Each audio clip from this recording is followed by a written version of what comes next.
CBI விசாரணை இறுதி கட்டத்தை எட்டியுள்ளது. திடுக்கிடும் திருப்பங்கள் காத்திருக்கின்றன.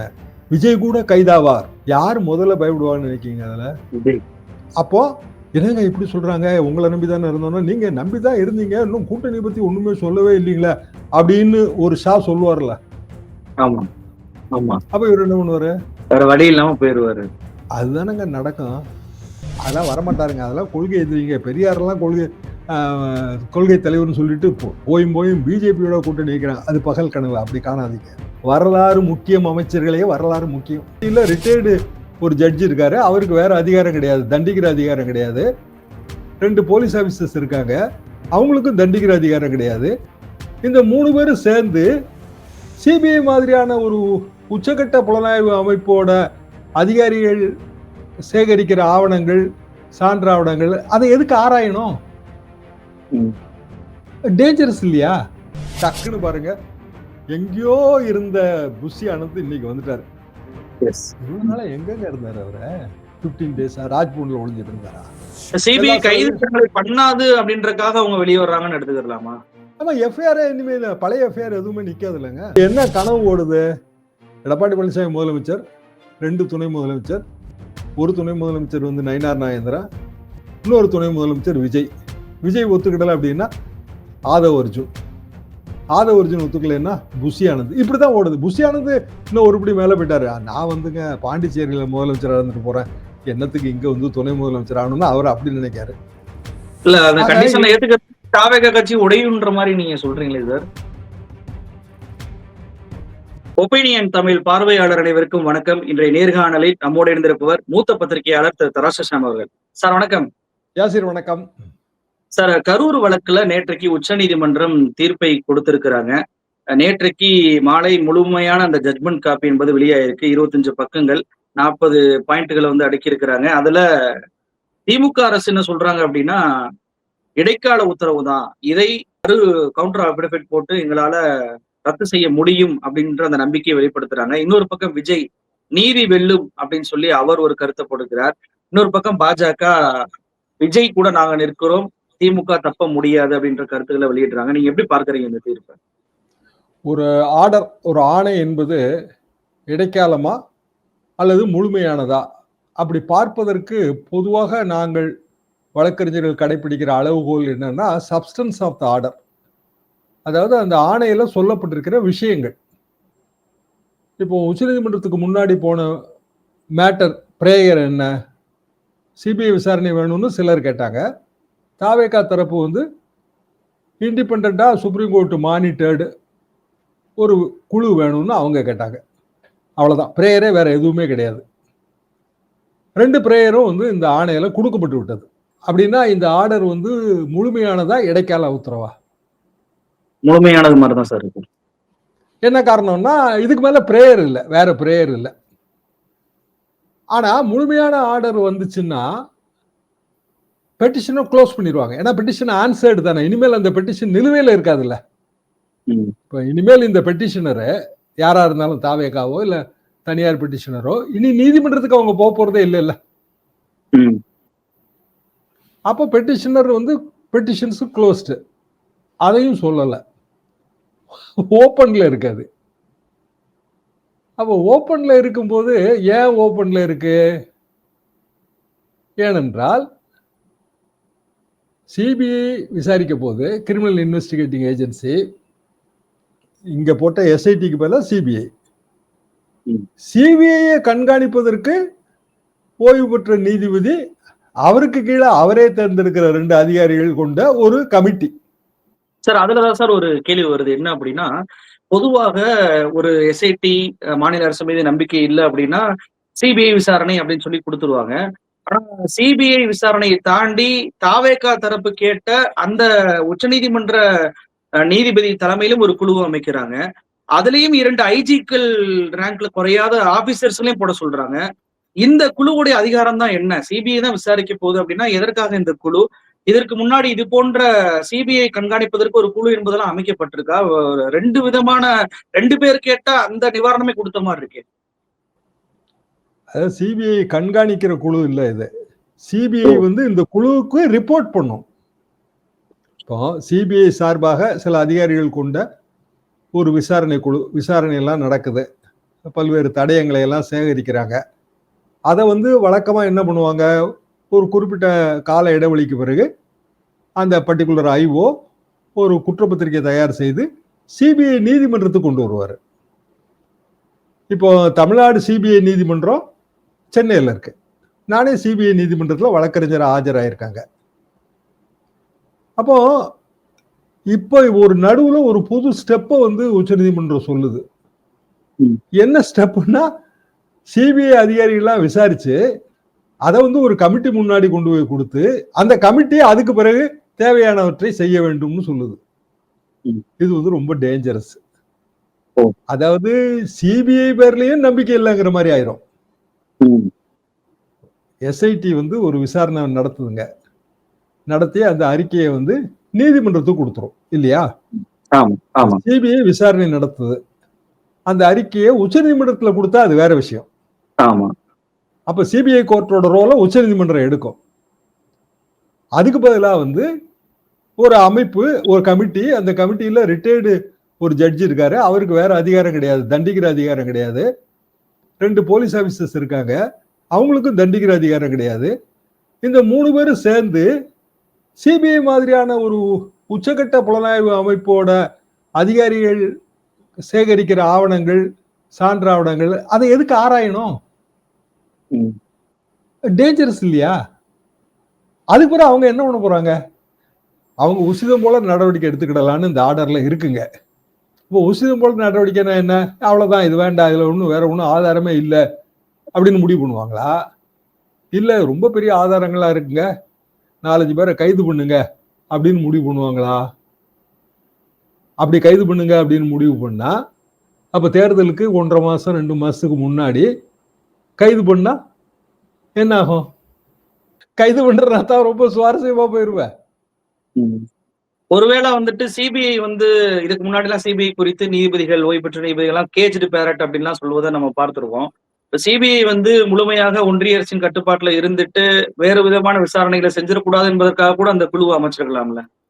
அப்படின்னா சிபிஐ பேர்ல நம்பிக்கை இல்லைன்னு உச்ச நீதிமன்றம் சொல்ற மாதிரி ஆயிரும். அப்புறம் எஸ்ஐடி பேர்ல நம்பிக்கை இல்லை, சிபிஐ பேர்ல நம்பிக்கை இல்லைன்னா ரெண்டு ஒண்ணு தானே. ஒரு ஹைகோர்ட், ஒரு சுப்ரீம் கோர்ட்டுங்க. High court constitutional authority, supreme court constitutional authority. High court ஒரு புலனாய்வு குழு அமைக்குது. சிபிஐ அதிகாரிகளுக்கு என்னென்ன உரிமைகள், என்ன கடமைகள் இருக்கோ அவ்வளவு இந்த எஸ்ஐடிக்கு உண்டு இல்ல. அவருமே ஒரு ஐஜி ரேங்க்ல இருக்கிற ஒரு ஆபீசர் தானேங்க. அவருக்கு கீழே 2 பேர் வேற, மொத்தம் 3 பேர் கொண்ட ஒரு விசாரணை குழு. அதுக்கு கீழே ஏராளமான பேரை இண்டெக்ட் பண்ணி வச்சிருக்காங்க. எல்லாருமே போலீஸ் ஆபீசர்ஸ், அவங்களுக்குன்னு சர்வீஸ் இருக்கு, ரூல்ஸ் அண்ட் ரெக்கார்ட்ஸ் இருக்கு, எல்லாமே இருக்குல்ல, ப்ரொசீஜர் இருக்கு. அப்போ கிரிமினல் இன்வெஸ்டிகேஷன் ப்ரொசீஜரை தாண்டி அவங்க நடவடிக்கை எடுக்க முடியாது இல்லையா? அதே தானே சிபிஐக்கும் பொருத்தம். ஆனா சிபிஐ ஒரு ரிட்டையர்ட் ஜட்ஜி மற்றும் 2 பேர் கொண்ட கமிட்டி கிட்ட ரிப்போர்ட் பண்றது அப்படின்னா அதுல அர்த்தமே இல்லையன்ற. சரி, இதுல பல டேஞ்சர் இருக்குங்க. இப்போ ஆர்டருக்கு நடுவுல என்ன சொல்றாங்கன்னா, இல்ல இதுல யாரு இருக்கணும்னா தமிழ் தெரிந்த, ஆனா தமிழ்நாடு ஹோம் ஸ்டேட்டாக கொள்ளாத தமிழ்நாடு கேடர் ஆபீசர் இருக்கக்கூடாதுன்றாங்க. அது என்னங்க நியாயம்? அப்படின்னா ஆல் இண்டியா சர்வீஸ்ங்கிறதுக்கு என்ன அர்த்தம்? நாளைக்கு வெஸ்ட் பெங்கால்ல இப்படி ஒரு வழக்கு நடந்ததுன்னா வெஸ்ட் பெங்கால் கேடர் இல்லாத ஒரு ஆபீசர் போடு அப்படின்னு சொல்லுவாங்களா? கேரளால நடந்தா கேரளா கேடர் இல்லாத ஒரு ஆபீசர், என்னங்க அர்த்தம் அதுக்கு? சரி, ஆல் இண்டியா சர்வீஸ் ஆபீசருங்க இன்னைக்கு இங்க இருக்காங்க, நாளைக்கு வேற ஒரு ஸ்டேட் மத்திய அரசுக்கு பணிமாற்றம் செஞ்சு போவாங்க. இப்ப அமுதா ஐஏஎஸ் இங்க விளக்கம் கொடுத்தாங்க. மத்திய அரசாங்க பணிக்கு போயிட்டு தானே வந்தாங்க. கவர்மெண்ட் சொல்லுதோ அதை தானே அதிகாரி சொல்ல முடியும். சார், அப்படி பார்த்தா அஸ்ராகர் கூட தமிழ்நாட்டை சேர்ந்தவர் இல்ல, தமிழ்நாடு கேடர் தான் அவர் மீது தமிழ்நாடு அதெல்லாம் சரிதான். அதே மாதிரி தான் இன்னொருத்தர் வர போறாரு. இப்போ சுப்ரீம் கோர்ட் எஸ்ஐடி விசாரிக்குது. எஸ்ஐடியோட ரிப்போர்ட்டை எங்களுக்கு கொடுக்கணும்னு சொல்லியிருந்தா அது வேற விஷயங்க. சிபிஐ விசாரிக்கட்டும், சிபிஐ ரிப்போர்ட்டை எங்களுக்கு தான் கொடுக்கணும்னு சொல்லியிருந்தாலும் அது வேற விஷயம். சிபிஐ விசாரிக்கட்டும், ஆனா அதை இந்த கமிட்டிகிட்ட கொடுங்கன்னு சொல்றது ரொம்ப துர்பாக்கியம். என்ன காரணம்னா கமிட்டிக்கான அதிகாரம் என்ன? அடிப்படையில் டேர்ம்ஸ் ஆஃப் ரெஃபரன்ஸ்ல தான் அந்த ஒரு நபர் விசாரணை கமிஷன் இயங்குது. 4 டேர்ம்ஸ் ஆஃப் ரெஃபரன்ஸ். 4வது டேர்ம் ரொம்ப முக்கியமானதுங்க. எதிர்காலத்துல இந்த மாதிரி சம்பவம் நடக்காம இருக்கிறத தடுப்பது எப்படி? முதலமைச்சர் அதான் சொன்னார். அவங்க டேர்ம்ஸ் கொடுத்த உடனே எல்லா கட்சியும் எல்லா அமைப்புகளையும் கூப்பிட்டு ஒரு கூட்டம் போட்டு எதிர்காலத்துல இந்த சம்பவம் நடக்கக்கூடாது. அதான உண்மையிலேயே முக்கியம். அதையுமே உச்ச நீதிமன்றம் ரத்து பண்ணிருக்கிறாங்களே சார். அந்த ஒரு நபர் ஆணையம் இருக்கக்கூடாது. அதாவது அது பெரிய தவறுன்னு நான் நினைக்கிறேன். என்னன்னா, ஒரு நபர் ஆணையத்தோட முக்கியமான 4வது டேர்ம் வந்து எதிர்காலத்துல இதை தடுப்பது. சம்பவம் நடந்தது, யார் யார் ரெஸ்பான்சிபிள், யார் யாருக்கு ரெஸ்பான்சிபிலிட்டி ஃபிக்ஸ் பண்ணலாம். தமிழ்நாடு போலீஸ் பேர்ல தப்பு, கரூர் லோக்கல் போலீஸ் பேர்ல தப்பு, இல்ல வந்து விஜய் தாமதமா வந்ததுதான் காரணம், தாவேகா தரப்புல தப்பு, இதெல்லாம் தனி கதை. ஆனா உண்மையாவே ஆக்கப்பூர்வமானது எதுன்னா எதிர்காலத்துல இந்த மாதிரி சம்பவங்கள் நடக்காம இருக்கிறத தடுக்கிறது தான். அப்ப தடுக்கிறதுனா அதுல ஆட்டோமேட்டிக்கா எஸ்ஓபி வந்துருது. அதாவது கூட்டம் இனிமேல் எங்க நடத்தணும், ஊருக்குள்ள நடத்தலாமா, ஜன நெருக்கடி மிகுந்த இடத்துல வந்து கூட்டம் போடுறதுனால ஏற்படுற தீமைகள் இதெல்லாம் சேர்ந்தது. அது இப்போ அது வந்து தமிழ்நாடு கவர்மெண்ட் மதுரை பெஞ்சில் அப்படியான ஒரு அபிடவிட் போட்டு அக்ரி பண்ணிருக்கு. மதுரை பெஞ்சு அந்த ஆர்டரையும் போட்டிருக்கு. இனிமேல் வந்து இப்படி ஊருக்குள்ள கூட்டம் போட அனுமதிக்க கூடாதுங்கிறது என்னோட கருத்தும் அதாங்க. என்ன காரணம்னா, ஜனங்களை நீங்க கண்ட்ரோல் பண்ண முடியாது. ஒரு சினிமா ஸ்டார் வராரு, 10,000 பேர் தான் வருவாங்கன்னு அவங்க ஒரு எஸ்டிமேட் போடுறாங்க, ஃபேர் எஸ்டிமேட். திடீர்னு 30,000 பேர் வந்துட்டாங்கன்னா விஜய் தரப்பு என்ன பண்ணுவோம்? அதுக்கு விஜய் விட்டுருங்க, வேற யாரா இருந்தாலும். அப்போ ஊருக்கு வெளியில கூட்டம் போட்டிருந்தா அவங்களே வந்து 10,000 பேர் வர போற கூட்டத்துக்கு 30,000 பேர் கொண்ட இட வசதி ஏற்பாடு பண்ணியிருப்பாங்க.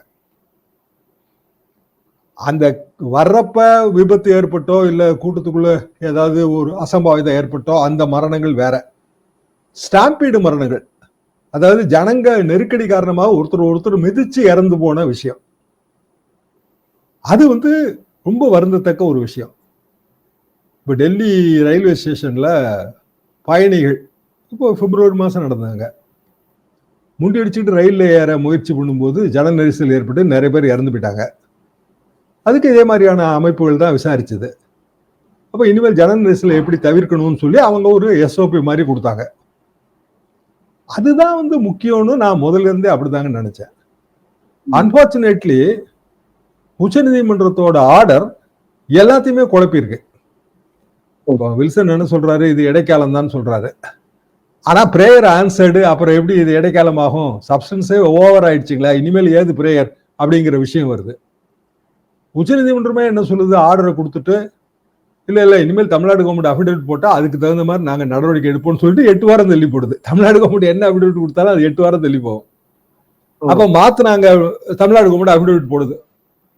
இந்த ரெண்டு பேரும் வந்து அவங்கள போடவே இல்லை, அவங்க பேர்ல யாரோ மிஸ்யூஸ் பண்ணிட்டாங்க, சுப்ரீம் கோர்ட்டே ஏமாத்திட்டாங்க ஐயா அப்படின்னு சொன்னா, இப்போ சுப்ரீம் கோர்ட்டு சிபிஐ விசாரணை இந்த ஜட்ஜி கமிட்டி எல்லாத்தையும் கேன்சல் பண்ணிருமா? அதுலதான் ஒரு கேள்வி வருது. என்னன்னா, இப்போ வந்து அந்த தீர்ப்புடைய ஜட்ஜ்மெண்ட் காப்பியில நிறைய இடங்கள்ல விக்டிம்ஸ வச்சுதான் தீர்ப்பை வந்து எழுதியிருக்கிறாரு நீதிபதி அவர்கள்.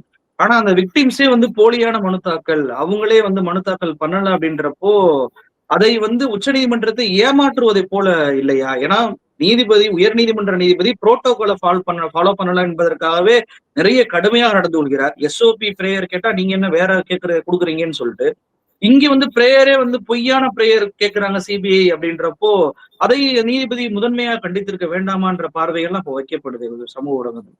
அதாவது அடிப்படையில் அண்டர்ஸ்டாண்ட் பண்ணது என்னன்னா, வெள்ளிக்கிழமை முடிஞ்சிருச்சு, விசாரணை எல்லாம் முடிஞ்சிருச்சு. அப்ப சனிக்கிழமையே வந்து கிட்டத்தட்ட ஆர்டர் டைப் ஆகி வெரிஃபை ஆகி கையெழுத்து போட்டு அந்தந்த ப்ரொசீஜரல் ஃபார்மாலிட்டி எல்லாம் முடிச்சு அது ஆர்டரே ரெடியா இருக்கணும். ஞாயிற்றுக்கிழமை யாருமே வேலை பார்க்க போறதே கிடையாது. அது ஆர்டர்லயே ஒரு வார்த்தை வருது, அந்த நீதிபதி ஓய்வு பெற்ற நீதிபதிட்ட நாங்க சம்மதம் வாங்கிட்டோம்னு வருது. அப்படின்னா அதையும் வந்து சனிக்கிழமையே முடிச்சிருக்கணும். எப்போ வந்து பெட்டிஷனர் வந்து சுப்ரீம் கோர்ட்டை ஏமாத்தினதாக நம்ம சொல்றோம், திங்கட்கிழமை தான் சொல்றோம். ஆர்டர் அப்ப டெலிவரி ஸ்டேஜுக்கு வந்துருச்சு. அப்ப ஆர்டர் அதை மாத்தாது, பின்னாடி தான் அதை விசாரிக்க முடியும். அந்த இடத்துல குழம்பவே வேண்டியதில்லை. Order ரெடிங்க for delivery. 10:30 மணிக்கு பல ஆர்டர் டெலிவரி ஆகும், இதுவும் அதுல ஒண்ணு. ஆர்டர் எப்ப தயாராயிருக்கும், சனிக்கிழமை நைட்டு தயாராயிருக்குன்னா அதிகபட்சம் ஞாயிற்றுக்கிழமை காலை வேணா எடுத்துருக்கலாம். ஏன்னா இன்னொரு ஜட்ஜி ஒருத்தர் அவரோட கன்வீனியன்ஸ் கேட்கணும், அவர் எங்கேயாவது வெளிநாடு கூட போயிருந்திருப்பாரு, அவருக்கு உடம்பு சரியில்லாம இருந்திருக்கும், ரிட்டையர்ட் ஜட்ஜு, அவரோட கன்வீனியன்ஸ் கேட்காம அவர் பேரை சேர்க்க முடியாதுல்ல. யாரா இருந்தாலும் அப்படி சேர்க்க முடியாது இல்லைங்களா? இப்ப சிபிஐ அதிகாரினா நம்ம பேர் சேர்க்கல, சிபிஐ அதிகாரிகள் அவ்வளவுதான், மொட்டையா போயிடும். ஜட்ஜுன்னா பேர் சேர்க்கணும், ரிட்டையர்ட் ஜட்ஜு. ஸோ எல்லாத்தையும் அந்த அந்த வேலையெல்லாம் முடிச்சிருக்காங்கல்ல. அப்பனா வந்து சுப்ரீம் கோர்ட் இதுல வந்து மைண்ட இப்படிதான் ஆர்டர் அப்படின்னு முடிவு பண்ணிருச்சு. முடிவு பண்ண தப்பா ரைட்டாங்கிற கொஸ்டினுக்குள்ள நம்ம போக முடியாது, காரணம் சுப்ரீம் கோர்ட்டோட உரிமை. சிபிஐ விசாரணை நான் ஆரம்பத்துல இருந்து என்ன கருத்து சொன்னேன் அப்படின்னா வந்து தமிழ்நாடு கவர்மெண்டே முதல்ல சிபிஐ விசாரணைக்கு உத்தரவு போட்டிருக்கலாம். என்ன காரணம்னா மடப்புறம் கொலை வழக்குல தமிழ்நாடு கவர்மெண்டே தான் சிபிஐ விசாரணைக்கு போட்டுச்சு. சரி, நிறைய கவர்மெண்ட் எப்படின்னாங்க பிளாங்கெட்டா ஒரு ஆர்டர் இருக்கு, சிபிஐ வந்து ஒரு நிலைமைக்கு ஏற்றவாறு அவங்களே விசாரிக்கலாம்னு. அந்த பிளாங்கெட் ஆர்டரை வந்து மாத்தியாச்சு, தமிழ்நாடு வெஸ்ட் பெங்கால்லாம் மாத்தியாச்சு. மாத்தின பிறகு வந்து இப்போ ஒண்ணுக்கு பெர்மிஷன் கொடுக்கணும். அப்போ மடப்புறத்துக்கு கொடுத்த மாதிரி இதுக்கும் கொடுத்துட்டா சிபிஐ வந்து விசாரிக்கிட்டோம், அதுல என்ன இருக்கு? அவங்க தமிழ்நாடு அரசு என்ன சொன்னாங்க, அது தமிழ்நாடு போலீஸ் வந்து குற்றவாளியாக இருந்தாங்க மடப்புறம் கேஸ்ல. ஆனா இந்த கேஸ் மாநில சுயாட்சி பாதிக்கப்படுறாங்களே சார், மாநில சுயாட்சிக்கான ஒரு இது. மடப்புறத்துல வந்து மாநில சுயாட்சி பாதிக்காது, கரூர்ல பாதிக்குமா? கரூர்ல என்ன குற்றச்சாட்டு? ஒரு தரப்பு என்ன சொல்லுது, சதி இருக்கு, காவல்துறை வந்து இதுல வந்து தவறு செஞ்சது அப்படித்தானே சொல்லுது. அப்பவும் தமிழ்நாடு கவர்மெண்ட் காவல்துறை தானே வரும். நீங்க பொலிட்டிக்கல் பாயிண்ட விட்டுருங்க, அது செந்தில் பாலாஜி சதி பண்ணிட்டாருங்கிறதுக்குள்ள நான் போகவே இல்லை. போலீஸ் வந்து சரியான நடவடிக்கை எடுக்கல, பாதுகாப்பு தர தவறிவிட்டது, இவ்வளவு கூட்டம் வந்துச்சு, போலீஸ்காரங்க தொகை கம்மி. அப்பவும் அது அப்ப தமிழ்நாடு காவல்துறை பேர்ல தானேங்க அவங்க குற்றம் சுமத்துனாங்க. மடப்புறத்துலயும் அப்படித்தானே. அப்ப இது கொடுத்துருக்கணும். அது என்ன காரணம்னு தெரியலங்க, முதலமைச்சருக்கு ராங் அட்வைஸா என்னன்னு தெரியல. சரி கொடுக்கல, ரைட்டு, அதை விட்டுருவோம். பொலிட்டிக்கல் டிசிஷனா கூட இருக்கலாம் நீங்க சொல்ற மாதிரி. ஆனா அதுக்கு பிறகு வந்து வெள்ளிக்கிழமை சுப்ரீம் கோர்ட்ல வாதம் வைக்கும் போது அதுக்கு முந்தையே வந்து இந்த பெட்டிஷனரோட மிஸ்ஸஸ் ஒய்ஃப் வந்து எனக்கும் என் கணவருக்கு சம்மந்தமே இல்லை, பிரிஞ்சு வாழ்றோம் நாங்க, குழந்தையோட ஈம சடங்கு கூட அவர் வரல, அவர் ஏதோ பணத்துக்கு தான் இப்படி பண்ணியிருக்காருன்னு ஓப்பனா சொல்லி மீடியால எல்லாம் வந்துருச்சுங்களே. அப்போ தமிழ்நாடு கவர்மெண்ட் சார்பாக வாதாடுறவங்க அந்த மீடியாவை கவனத்துல எடுத்துக்கிடலையா? அப்பவுமே ஏங்க இல்லாட்டாலுங்க ஒரு பெட்டிஷனர்னு ஒருத்தர் வரும்போது நம்ம ஒரு வழக்கறிஞரா இருந்தா பெட்டிஷனர் யாருன்னு விசாரிப்போமா மாட்டோமா? கண்டிப்பா கண்டிப்பா. திங்கட்கிழமையோ செவ்வாய்க்கிழமையோ வந்துச்சுங்க சுப்ரீம் கோர்ட்ல, வெள்ளிக்கிழமை தான் விசாரணைக்கு வருது. 4 நாளைக்குள்ள தமிழ்நாடு கவர்மெண்ட் அது வந்து உளவுத்துறை இருக்கு, ஏதோ இருக்கு, யாருப்பா கரூர்ல இருந்து இப்படி பெட்டிஷன் போட்டிருக்கிறது, அவரோட பின்புலம் என்னன்னு கூடவா விசாரிக்க முடியாது? அப்ப யாரோட ஃபெயிலியர் அது? அரசோட. சரி, அதை கூட விடுங்க, அரசு ஏதோ தவறு இழைத்து விட்டது, அவங்க ரொம்ப வெள்ளந்தியா போயிட்டாங்க கவர்மெண்ட். பிஜேபி காலத்துல வெள்ளந்தியா போறதே பெரிய தப்புன்னு நான் நினைக்கிறேன். எல்லாத்துக்கும் பின்னாடி இவங்க சந்தேகப்படணுமா வேண்டாமா? ஒரு ஈரோடு தமிழன் ஐயாவோட ஒரு கவிதை ஒண்ணு உண்டுங்க, கண்ணகிகள் காற்சிலம்பை உடைத்தால் என்ன, அரியணையில் பொற்கொள்ளர்களே வீற்றிருக்கும் போது நீ கண்ணகி கால் சிலம்பு உடைச்சு காட்டுறாயா, என் சிலம்புல இருந்தது இதுதான்னு. ஆனா தீர்ப்பு சொல்ல வேண்டிய பொற்கொள்ளர் சிம்மாசனத்துல எல்லாம் உட்கார்ந்துருக்காரு. அப்ப நீ என்ன தீர்ப்பு நீங்க எதிர்பார்த்தீங்க சொல்லுங்க? ஏன்னா படிச்சோன்னா அதான் ஞாபகம் வந்துச்சு. இங்க வந்துங்க பலரும் நம்புகிற விஷயம்தான் உண்மைன்னு ஆயிடுது. உண்மையா இல்ல, எல்லாரும் சொல்றாங்க அதாங்க உண்மையா இருக்கும், அப்படிதான் ஆகுது. அப்போ ஒரு தேர்தல் நேரத்துல ஒரு அரசு வந்து இதெல்லாத்தையும் கவனத்துல கொள்ளணுமா வேண்டாமா? சரிங்க, ஆம்புலன்ஸ் வந்து சந்தேகம் பெட்டிஷனர் தரப்புல நிறைய சொன்னாங்க சுப்ரீம் கோர்ட்ல. இங்க ஆம்புலன்ஸ் அடிச்சு நொறுக்குன படங்கள், வீடியோக்கள், ஒரு ஆம்புலன்ஸ் டிரைவரை கைது பண்ணி, ஒரு ஆம்புலன்ஸ் அடிச்சவங்களை கைது பண்ணி வச்சிருக்கு. இது எங்க சுப்ரீம் கோர்ட்ல சொன்னாங்க? சுப்ரீம் கோர்ட்டோட படசாட்சி ஆம்புலன்ஸ் அடிச்சு நொறுக்குனா மாறாதா? அது ஒழுக்கப்படாதா? எடப்பாடி பழனிசாமி அவர் கூட்டத்தில் ஆம்புலன்ஸ் வந்து சந்தேகப்பட்டு சொல்ல ஆரம்பிச்சாரு. அப்ப இங்கேயும் வந்து அதே குற்றச்சாட்டு தான், வேணும்னே ஆம்புலன்ஸ் அனுப்பிட்டாங்கிறதான். அது ஓப்பனா சுப்ரீம் கோர்ட்லயும் சொல்றாங்க. இல்லைங்க, ஆம்புலன்ஸே இவங்க அடிச்சு நொறுக்குனாங்க அப்படின்னு ஏன் எதிர்வாதம் வைக்கல? ஏன் அந்த அதை காட்டல? அந்த அரெஸ்ட் ரெக்கார்டை ஏன் சொல்லல?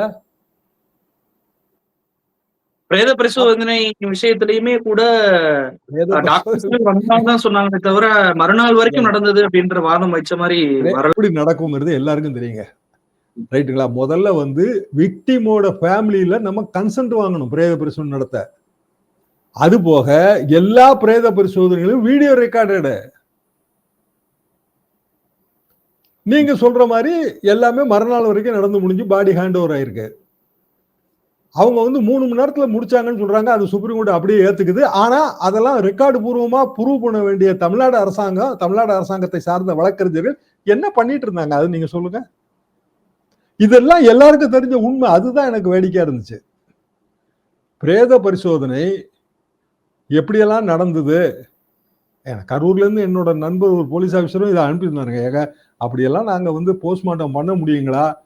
அது வந்து நம்ம கன்சென்ட் வாங்கி அதுக்கு பிறகு நடத்த வேண்டிய எல்லா ஃபார்மாலிட்டிஸையும் முடிச்சு அதுக்கு பிறகு அதை பண்ணும்போது வீடியோ ரெக்கார்டிங் பண்ணி அதுக்கு பிறகு கன்சென்ட் வாங்கி தாங்க பாடியை ஹேண்ட் ஓவர் பண்ணணும். அப்படி நம்ம ஏதாவது பண்ணியிருந்தா பாடியை வாங்கியிருப்பாங்களாங்கன்னு கேட்டாரு. மருத்துவர்களுமே அதுக்கு ஒத்துக்க மாட்டாங்கல்ல சார். அப்படி பண்ணி அவன் அவனோட வாழ்க்கைங்க. சரிங்க, விக்டிம் எப்படிங்க வாங்குவாங்க பாடிய? அதுல சதி இருந்ததுன்னு விக்டிமோட ஃபேமிலி நினைச்சா பாடி வாங்க. எத்தனை பாடி வாங்காம எவ்வளவு தகராறு நடக்குன்னு நமக்கு தெரியாதா? இதை ஏன் சொல்லவே இல்லை உச்ச நீதிமன்றத்துல? அப்போ அடிப்படையில இவங்க என்ன ஒரு தவறு பண்றாங்கன்னு நான் நினைக்கிறேன்னா, மிதப்பு, அதீதமான ஒரு மிதப்பு இருக்கு. இந்த சம்பவத்துல வந்து துரித நடவடிக்கை எடுக்கப்பட்டது. உடனடியா செந்தில் பாலாஜி போய் பார்த்தாரு. மற்றவங்களும் போய் ஆறுதல் சொன்னாங்க. முதலமைச்சர் நைட்டோட நைட்டா இங்க வந்துட்டாரு. நிவாரணம் அறிவிச்சு நிவாரணமும் கொடுத்தாச்சு. எல்லாருக்கும் வந்து ஹாஸ்பிட்டல் வரைக்கும் போய் எல்லாரையும் பார்த்தாச்சு. இப்போ இப்படி ஏன் துரித நடவடிக்கை எடுத்தீர்கள்? அதுல சதி இருக்குன்றாங்க. எவ்வளவு பெரிய முரணா இருக்குது. சரி, அப்ப அரசியல் நோக்கம் இல்லாம வேற என்ன நோக்கம் இருக்க முடியும்? உடனே யாரெல்லாம் வரவேற்கிறாங்க? அதிமுக வரவேற்கு. ரைட்டு. அதிமுக ஆட்சியில் இப்படி ஒரு சம்பவம் நடந்திருந்தா திமுக வரவேற்கும். அதை என்னால புரிஞ்சுக்கவே முடியுதுங்க. நான் தவறா கூட அதை சொல்லலை. இதே சிபிஐ விசாரணையா அதிமுக ஆட்சின்னா திமுக கேட்டிருக்கும், திமுக ஆட்சின்னா அதிமுக கேட்டிருக்கும். அதை பாஸ் பண்ணி வருவோம். பிளேயரே இல்லாத ஒரு நபர் விஜய். அவர் பிளேயர் கிடையாதுங்க, அரசியல் கட்சி ஆரம்பிச்சிருக்காரு, அவ்வளவுதான். சினிமா நட்சத்திரம். பார்க்க கூட்டம் வருது. ஒரு அடிப்படையா அந்த கூட்டத்தின் வாயிலாக இவ்வளவு ஓட்டு இருக்கணும் ஒரு கணக்கு இருக்கு, அவ்வளவுதான். நெஜ கணக்கு இல்லை அது. அந்த ஓட்டு வந்தா நமக்கு லாபம்னு நினைக்கக்கூடிய நிலைமையில எதிர்கட்சி இருக்கு. அதிமுக இருக்கு, பிஜேபி இருக்கு. ஏன்னா பிஜேபியோட நோக்கம் என்ன? திமுகவை வீழ்த்த வேண்டும். ரைட்டு. அது மட்டுமா நோக்கம்? அதிமுகவை வீழ்த்த வேண்டும்ங்கிறதான நோக்கம்? அது மட்டுமா நோக்கம்? விஜயை வீழ்த்த வேண்டும்ங்கிறதான நோக்கம்ன்ற.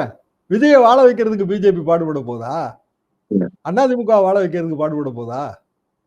கிடையாது. ஏன்னா அவங்க ஓப்பனா சொல்லியிருக்காங்க, எல்லா மாநிலத்திலும் எங்க ஆட்சி. வெஸ்ட் பெங்கால்ல யாரோட ஆட்சி வரணும்னு நினைக்குது பிஜேபி? பிஜேபி ஆட்சி. கேரளால யாரோட ஆட்சி வரணும்னு நினைக்குது பிஜேபி? அவ எல்லா மாநிலத்திலும் எங்க ஆட்சி நினைக்கும் போது நீங்க வந்து எடப்பாடி பழனிசாமியை முதலமைச்சராக்குவதற்காக பாரதிய ஜனதா அரும்பாடுபடுகிறது, விஜய் எல்லாம் மிரட்டி கிரட்டி கூட்டணிக்கு வர பார்க்கிறது. அப்படியா? எந்த ஊர்ல யாரு காதுல யாரு பூ வச்சுட்டு இருக்காங்கன்னு எனக்கு புரியல. சிபிஐ விசாரணை என்பது விஜய்க்கு அரசியல் ரீதியான பாதிப்பை ஏற்படுத்துமா அப்படின்ற கேள்வி இருக்கு. விஜய் தரப்பு டக்குன்னு பாருங்க, எங்கேயோ இருந்த புஷி ஆனந்த் இன்னைக்கு வந்துட்டாரு. இவ்வளவு நாளா எங்கெங்க இருந்தாரு? அவரை 15 days ராஜ்பவன்ல ஒளிஞ்சிட்டு இருந்தாரா? எங்க இருந்தாரு? டெல்லியில இருந்தாரா? ஆதவ் அர்ஜுன், நாங்க 16 நாள் துக்கம் அனுஷ்டிக்கிறோங்க, நாங்க பேசவே முடியாது. நடுவுல கொஞ்சம் அப்படி டேராடூன்ல போய் நான் ஒரு போட்டியில பேட்மிண்டன்னா அது என்னமோ ஒரு போட்டி, பேஸ்கெட் பால் போட்டியில் நான் கலந்துட்டு வரேன். அப்புறம் கொஞ்சம் கொஞ்சம் ஆயுத பூஜை அதெல்லாம் செலிப்ரேட் பண்றேன். மற்றபடி 16 நாள் தூக்கங்க, ஒன்றும் எங்களுக்கு பிரச்சனையே கிடையாதுன்னு அவர் சொல்றாரு. அவருக்கு எதிராக செடிஷன் கேஸ் போட்டிருக்காங்க, அது அப்படியே இருக்கு. இதே செடிஷன் கேஸ் பிஜேபி மாநிலத்துல போட்டிருந்தாங்கன்னா இந்நேரம் பாஞ்சு தூக்கி உள்ளதான் இருக்காங்க. பிஜேபி ஆட்சியில போட்ட செடிஷன் கேஸ் போட்டவங்க எல்லாரும், எல்லா தேச துரோகிகள், ஆன்டி இண்டியன்ஸ்னு டக்குன்னு சீல் அடிச்சிருவாங்க. அப்ப அது நடக்கல. நிர்மல் குமார் அது எங்க இருக்காருன்னே தெரியலைங்க. இன்னைக்கு வந்துட்டாரு எல்லாரும். ஏன்னா ஒட்டுமொத்தமா எஃப்ஐஆர்லாம் தூக்கி சிபிஐ கையில கொடுத்தாச்சு. சிபிஐ கையில கொடுத்த உடனே ஒன்றும் ஆக போறதே கிடையாது. ஏன்னா இன்னும் அவங்க ஆபீசர்லாம் அப்பாயிண்ட் பண்ணணும். இன்னும் வந்து ரிட்டையர்ட் ஜட்ஜி அவருக்கு கீழே 2 பேரை போட்டு கமிட்டி போடணும். இதெல்லாம் தாண்டி தான் இனி சிபிஐ வந்து வேலையே பார்க்கும். சிபிஐ எல்லா கைது செலவையும் பண்ணாது அப்படின்றக்காக அவங்க வெளியே வர்றாங்கன்னு எடுத்துக்கலாமா? ஆமா எஃப்ஐஆர் இனிமே பழைய எஃப்ஐஆர் எதுவுமே நிக்காது இல்லைங்க. ஒரு இதுல உண்மையிலே பாவம்னு நினைக்கிறது நான் யார் தெரியுமா? அவருக்கு ஜாமீன் கிடைக்கணும். யாருன்னா கரூர்ல இப்ப அரெஸ்ட் ஆகி இருக்கவங்க தான். இப்ப இந்த குழப்பத்துல, இந்த சட்ட குழப்பத்துல அவங்களுக்கு ஜாமீன் கொடுக்கறதுக்கு அந்த ரெகுலர் கோர்ட் தயங்கும். ஜுடிஷியல் ப்ராசஸ் ஸ்டார்ட் ஆயிடுச்சு. அவர் ஜுடிஷியல் கஸ்டடியில் இருக்காரு. ஜாமீன் போட்டு ஒரு ஜாமீன் ரிஜெக்டட், அடுத்த ஜாமீன் போடுவாரு, அதுக்கு அடுத்த ஜாமீன் போடுவாரு. இல்லைங்க matter bending before supreme court retired judge, இப்போ உடனே அந்த முடிவை நாங்க எடுக்க முடியாதுன்னு கூட ஒரு நீதிமன்றம் சொல்லிடும். எவ்வளவு சிரமப்படுவாங்க அவங்க. சரி, அடிபட்டு மிதிபட்டு கிடக்காங்களே 100 பேர், 100 சொச்சம் பேர் வாழ்வாதாரத்தை இழந்துட்டாங்களா? இல்ல பெரும்பாலும் அவங்களுக்கான நிவாரணம் என்னங்க? 50,000 1 லட்சமா? அதுக்கான வழிமுறைகளை கொடுக்கறதுக்கு என்ன டேர்ம் இருக்கு? என்ன ரிட்டையர்ட் ஜட்ஜ் கமிட்டி வழிமுறையை கொடுக்குமா? அப்பனா எவ்வளவு தூரம் வந்து இது ஒரு மோசமான அரசியல் வலை இதுல. இப்ப விஜய் அவரு என்ன, நான் தாங்க முதலமைச்சர் கேண்டிடேட், என்னை ஏத்துக்கிட்டு வர்றதுன்னா வாங்க, உங்க கட்சிக்கெல்லாம் ஆளுக்கு ஏதாவது கைத்தறி துறை இந்த மாதிரி துறைகள் வேணா தரேன் அப்படின்னு தான் அவர் முதல்ல விக்கிரவாண்டியில சொன்னாரு. சின்ன சின்ன துறை நிறைய இருக்கு. கோழி வளர்ப்பு வாரியம்னு ஒண்ணு வந்து ஒரு படத்துல விஜயகாந்த் அந்த படத்துல இதா வருவார். ஒரு மந்திரிக்கு அவர் கலெக்டரா இருப்பாருங்க, பெருந்தொந்தரவு பண்ணுவாரு. அப்படி தூக்கி தூக்கி கடைசியில ஒரு இருக்கிறதுலே ஒரு டம்மியான துறையில இருக்க மந்திரிகிட்ட போட்டுருவாங்க. அவர் வந்து கோழி வளர்ப்பு வாரியம்னு ஒண்ணு வைக்கலாங்க, ஒரு முட்டைக்கு 5 பைசானா ஒரு நாளைக்கு இத்தனை கோடி முட்டை, அத்தனை கோடி 5 பைசா அப்படின்னு சொல்லி ஒரு கணக்கு சொல்லுவாரு. அது மாதிரி இந்த கோழி வளர்ப்பு வாரியங்களுக்கு தான் மந்திரி போடுவாங்க, கூட்டணி மந்திரி சபைன்னா. அதுக்கும் அந்த இதுக்கும் அதிமுக ஒத்துக்கிடணும். இப்ப என்ன கனவு ஓடுது? எடப்பாடி பழனிசாமி முதலமைச்சர், 2 துணை முதலமைச்சர், ஒரு துணை முதலமைச்சர் வந்து நயினார் நாகேந்திரன், இன்னொரு துணை முதலமைச்சர் விஜய். விஜய் ஒத்துக்கிடல அப்படின்னா ஆதவ் அர்ஜுன், ஆதவ் அர்ஜுன் ஒத்துக்கலைன்னா புஷி ஆனந்த். இப்படிதான் ஓடுது. புஷி ஆனந்த் இன்னும் ஒருபடி மேல போயிட்டாரு. நான் வந்துங்க பாண்டிச்சேரியில முதலமைச்சரா இருந்துட்டு போறேன், என்னத்துக்கு இங்க வந்து துணை முதலமைச்சர் ஆகணும்னு அவர் அப்படி நினைக்காரு. இல்ல அந்த கண்டிஷனை ஏத்துக்க தாவேகா கட்சி உடையுன்ற மாதிரி நீங்க சொல்றீங்களே சார்? தாவேகா கட்சிங்க உடையுமா உடையாதான்னு எனக்கு தெரியல. ஏன்னா கட்சி பிராக்டிக்கலா வந்து விஜய்ங்கிற ஒரு நபரை நம்பிதான் இருக்கு. ஸ்டார் வேல்யூ மட்டும் தானே. ஆதவ் அர்ஜுனே வெளியில போனாலும் விஜய்க்கு என்ன நஷ்டம் வரப்போகுது? இல்ல புஷி ஆனந்தே வெளியில போனாலும் விஜய்க்கு என்ன நஷ்டம் வரப்போகுது? திருப்பி விஜய் தானே. அதுல வந்து பெரிய பிரச்சனை இருக்க மாதிரி தெரியல. தாவேகா வந்து நாளைக்கு பிஜேபியோடைய கூட்டணி, இப்போ கொள்கை எதிரியுடன் ஏன் கூட்டணி வைத்தீர்கள் அப்படின்னு கேள்வி கேட்டாலும் தாவேகாவுக்கு இருக்கிற ஓட்டு விஜய் ஓட்டு தானே. பிற மக்கள் ஓட்டு இருந்தா தான் இந்த கேள்விக்கெல்லாம் பதில் இருக்கும். பொதுஜன ஓட்டு, சிறிமான் பொதுஜனத்தோட ஓட்டு இருந்தா தான் இதுக்கெல்லாம் ஒரு மரியாதை இருக்கும். அந்த கேள்வியை எனக்கு அர்த்தமற்றதுன்னு நான் நினைக்கிறேன். கொள்கை எதிரியோடு தாவேகா கூட்டணி வைத்தது தவறு அப்படின்னு நீங்க சொன்னீங்கன்னா ஓட்டு குறையும்னு நினைக்கிறீங்களா? மக்கள் வந்து அவங்க ஒரு மக்கள் எங்க இருக்காங்க? விஜய் ரசிகர்கள் தானே இருக்காங்க. பெரியார் அம்பேத்கர் சொல்லிட்டு இப்ப வந்துட்டு பிஜேபி கொள்கை எதிரின்னு சொல்லிட்டு இப்ப பிஜேபின்னு போனா ரசிகர்களை பின்வாங்க மாட்டாங்களா சார்? ரசிகர்கள்ட்ட இந்த கரூர் சம்பவத்தை ஒட்டி நிறைய கேள்விகள் எல்லாம் போட்டு நிறைய வீடியோக்கள் பார்த்தோம்ல. எந்த ரசிகராவது பெரியார் கொள்கைய அப்புறம் வந்து கொள்கை எதிரிய பத்தி எல்லாம் பேசுனாங்களா தெளிவா? அதெல்லாம் விஜய் பார்த்துக்குவாருங்க, எங்க தளபதிக்கு தெரியுங்கம்பாங்கல்ல. அப்படி இருக்கும்போது நீங்க என்ன இவ்வளவு பெரிய வியாக்கியானம் எல்லாம் ரசிகர்கள்ட்ட எதிர்பார்க்கறீங்க? ஏங்க எம்ஜிஆர் ரசிகர்கள் திமுகல இருந்தோம், கீழே அடிப்படை வேலை பார்த்தோம். கொடி கட்டுறதுல இருந்து அப்புறம் வாக்காளர் பட்டியல் சரிபார்த்தல், பூத் ஸ்லிப் எழுதுதல்னு எங்களுக்கு வந்து பயிற்சி இருந்தது தொடர்ந்து. எம்ஜிஆர் படத்தை ரசிச்சோம். எம்ஜிஆர் படத்தை ரசிச்சதுனால திமுகவா இல்ல திமுகல இருந்ததுனால எம்ஜிஆர் படத்தை ரசிச்சாங்களான்னா அப்படி நீங்க பிரிச்சு பார்க்க முடியாது இந்த இடத்துல. ஆனா எங்களுக்கான ஆசான் யாருன்னா அண்ணா, கடமை கண்ணியம் கட்டுப்பாடு. அப்புறம் நீங்க எம்ஜிஆர் படத்தை ரசிச்சுட்டு கலைஞர் கூடத்துக்கு போவாங்க, எம்ஜிஆர் படத்தை ரசிச்சுட்டு பேராசிரியர் அன்பழகன் கூடத்துக்கு போவாங்க, நாவலர் நெடுஞ்செழியன் கூடத்துக்கு போவாங்க, திராவிட கருத்தியல உள் வாங்குவாங்க. இங்க எங்க இருந்து உள் வாங்க? சோ சோ விஜய் ரசிகர்கள்ங்கிறவங்க திரை ரசிகர்கள், அவ்வளவுதான். நீங்க எப்படி மாத்தி பேசினாலும் அவங்க அந்த ஓட்டை போட்டுருவாங்க. பிஜேபியும் அதான் நினைக்குது. விஜய்க்கு ஒரு மினிமம் ஓட் பேங்க் இருக்குன்னா அந்த மினிமம் ஓட் பேங்க் அவர் சேர்ந்தாலே நமக்கு வந்துருங்கிறதாங்க இதுல கணக்கு. அதான் அதுலதான் எல்லோருக்குமான ஒரு கேள்வி இறுதியா நான் கேட்கிறேன் என்ன அப்படின்னா, இப்ப சிபிஐ இதை விசாரிக்க போறாங்க. விஜய் அவ்வளவுதான். இனி பிஜேபி பக்கம் போயிருவாரு, கூட்டணிக்கு போயிருவாரு அப்படின்ற பார்வை வைக்கிறாங்களே, உண்மையிலேயே இதுக்கு சாத்தியம் இருக்கா? வாய்ப்பு இருக்கா? ஏன்னா வானதி கூட என்ன சொல்றாங்கன்னா, புதிய ஆட்கள்லாம் வரப்போறாங்க. நீங்க நடக்கிற கூட ஆட்கள்லாம் வரப்போறாங்கன்னு சொல்லிட்டு இன்னைக்கு கூட பேட்டி கொடுப்பதை பார்க்க முடியுது. இல்ல வானதி, தமிழிசை அவங்க அதெல்லாம் அவங்க விருப்பத்தை சொல்றாங்க.